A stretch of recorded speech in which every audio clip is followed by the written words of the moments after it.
unless, for you, it says horticulture, unless you have cultivated it. So if you do not cultivate your life and your culture and your set standards for your best survival, then you are going through life without a roadmap. Ashe? Ashe. Yes, we have vestiges of African culture here in the United States, and even more vestiges of African culture in the Caribbean, Brazil, and South America, and so many other places. We know that they have stripped us from our culture here in the United States. We know that we have been alienated from our own culture more than any other group of people on this earth. That's why it's so hard for us to continue operating. That's why it's going to be hard for us to continue operating in this paradigm. What we say, 66% divorce rate? 80, more like 88% when you look at the numbers.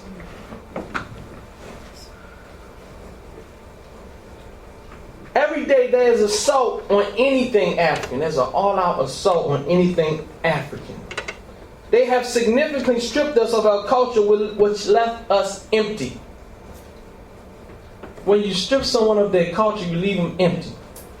Ashe? That's right. One day, when you strip let me say it again. When you strip someone of their culture, it leaves you empty, so you have no other choice but to take the first thing that you see and fill yourself up with it.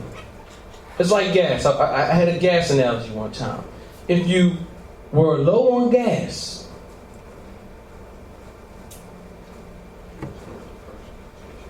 you will go to the first gas station that you saw. Normally, if you had a full tank or a quarter of a tank, a half a tank, you'll go past that, right? Because you're so low on culture, you picked up the first thing that you saw. And what was that? One day we were like babies on the plantation, right? Y'all don't want to say it. We were like babies on the plantation. Massa fed us. He clothed us. He gave us a roof over our heads. And the next day, Massa said, guys, y'all free. And then we start walking around. We didn't know what to do. We start getting captured, and they put us back in slavery. They called us idle. What they call? What's the word, y'all? Idle. What's the word, Brother Jamal? They lock people up for being. I can't think of the word, but just for being idle. It's something to do with idle. So what does children do? How do children learn? How does anyone who is void of something learn? They model. Right? That's right. Does your child, when they see you put an apron on and cook, do they want to put that apron on and cook? That's right. Before they burn out of the kitchen? But they model. We model. This is scientifically proven. This is psychology. You can use their psychology and understand our state, but they will refuse to admit it in their books. Ashe? That our problem is what we got from them. They would never say that.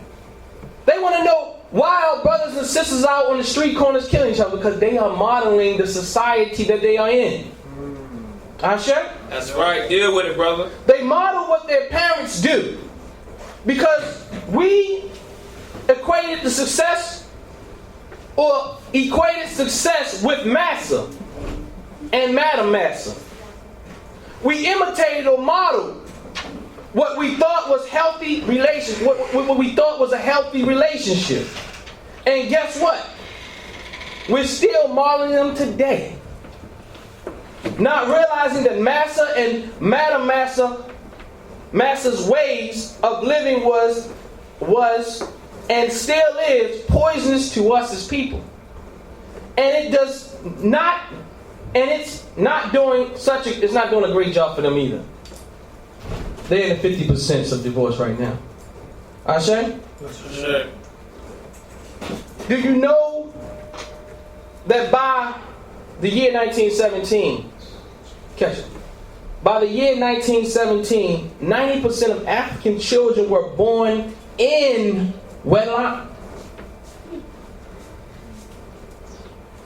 Did y'all know that? 90% of African children were born in wedlock. And if you did know this fact, did you also know that marriages up to that time and after the emancipation of proclamation was signed? Do you know that that marriage was a status symbol for our people? Because after being not given or not bestowed the right to marry legally, there was marriages taking place with epidemic proportion.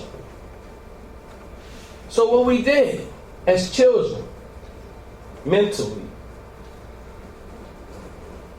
we saw that Master was married. They told us we couldn't marry.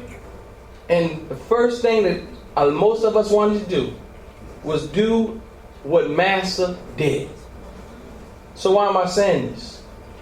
We got married legally by the state, but mentally we weren't prepared even for that. We wanted what Master had. So even though we can use these numbers and say, 90% of Africans who were enslaved, who were set free, were married, we have to look at these statistics differently. We married because it was a status symbol. It doesn't mean that life was great. It doesn't even mean that it was a real marriage taking place. We didn't have a culture.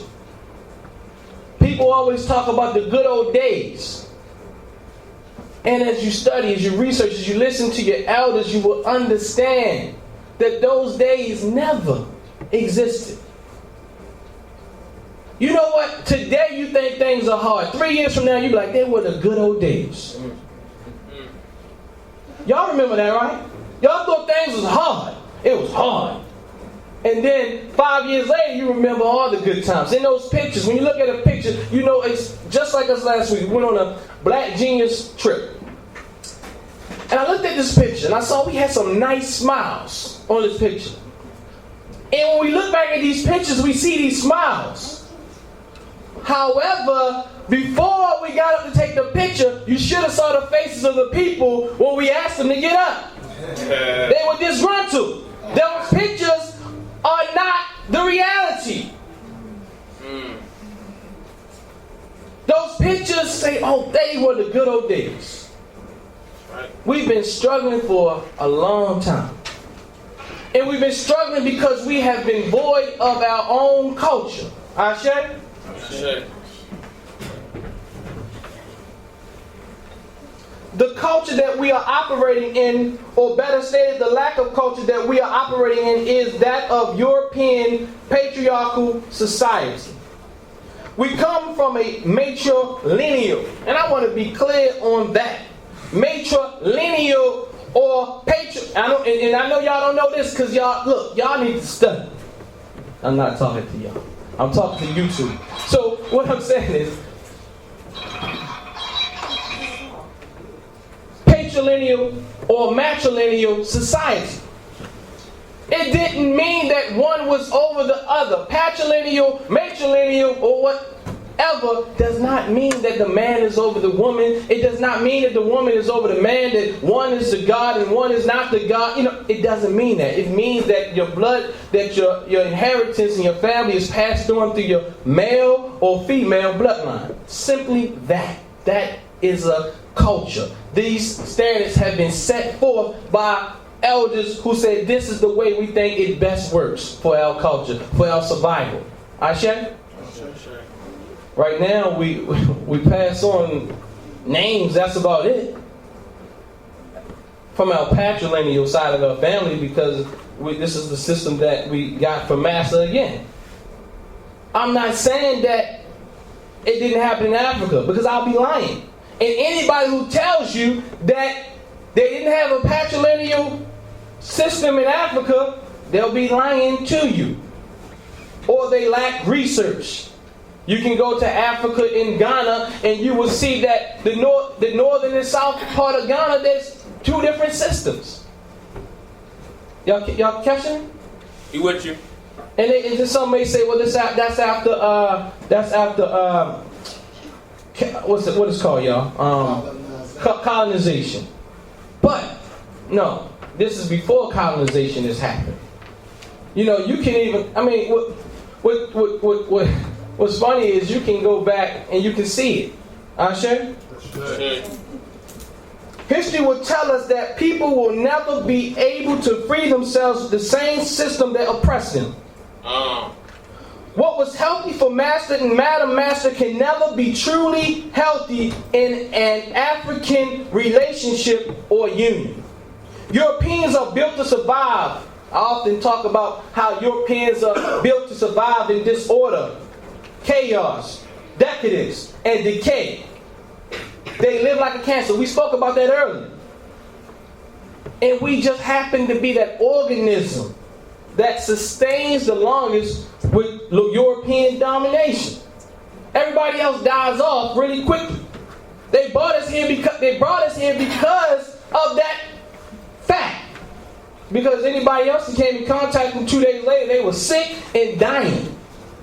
They couldn't handle the workload. They couldn't handle European filthiness or European whatever. You know, Europeans got a strong disease.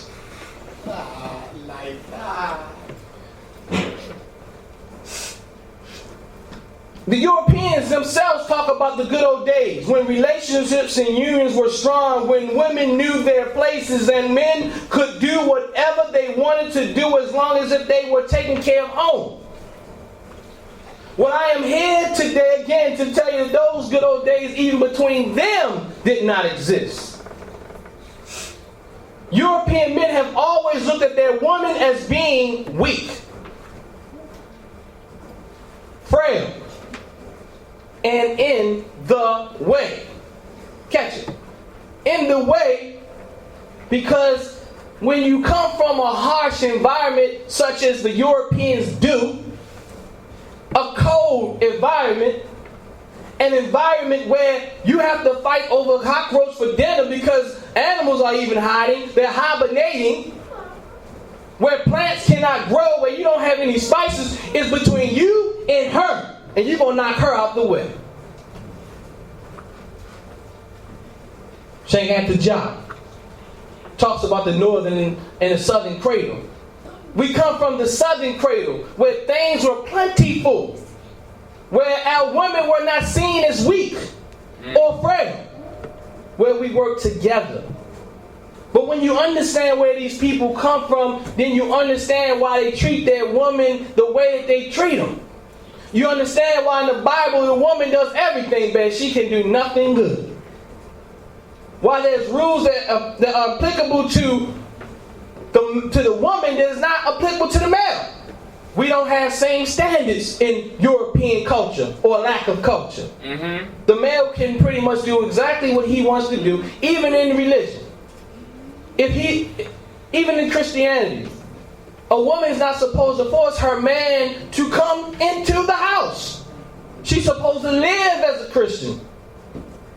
And if he comes and he doesn't, it doesn't matter. He has his free way to heaven because of her. But the other way around, she's going to hell. They taught me this in their schools. Y'all with me? Yes, sir. We're going to be wrapping it up pretty soon. So, again, they seen that women as in the way. Thus, they made them subservient to them. And again, supported by their religious materials and the laws of the land, their laws that they made. And the reason why they could make these laws because they had the strength to make them. They would use their strength to dominate their women. Ashe? Ashe.